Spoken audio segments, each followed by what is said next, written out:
delivered 2 days back. She was a high risk case because when she came to us, she was a priming gravida, full term pregnancy, 38 weeks pregnant with a gestational thrombocytopenia.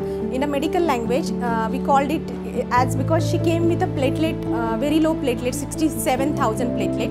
Along with that, she had a hypothyroidism and preeclampsia, that is pregnancy-induced hypertension. But we delivered her normally, and post-delivery she doesn't have any complication. Bleeding was under control, and she's having now a healthy baby without any complication. IC हॉस्पिटलमध्ये ज्यावेळेस आले त्यावेळेस माझ्या प्रेग्नन्सीमध्ये खूप problem आले.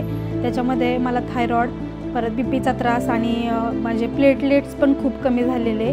त्यानंतर डॉक्टरांनी माझी इतकी काळजी घेतली की माझे सगळे प्रॉब्लेम सॉल्व झाले आणि मला सिझरिंग करायला सांगितलेलं, परंतु डॉक्टरांनी मला खूप सपोर्ट केला.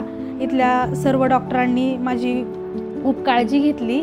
त्यानंतर माझे सगळे प्रॉब्लेम सॉल्व झाले आणि माझी नॉर्मल डिलिव्हरी पण होऊन गेली. माझं ESIचं कार्ड आहे. ESIच्या कार्डवरती माझ्या मिसेसच्या डिलिव्हरीसाठी मी ESI हॉस्पिटल यामध्ये ॲडमिट केलेलं आहे आणि इथल्या सुविधा खूप चांगल्या आहेत. इथले सिस्टर पण चांगले आहेत आणि इथले जेवण वगैरे पण व्यवस्थित आहे आणि सगळे व्यवस्थित लक्ष देतात. ESIच्या कार्डमुळे मला भरपूर सपोर्ट भेटला आणि माझ्या मिसेसची डिलिव्हरी एकदम उत्तम झाली आहे. Joining ESI scheme just got more rewarding.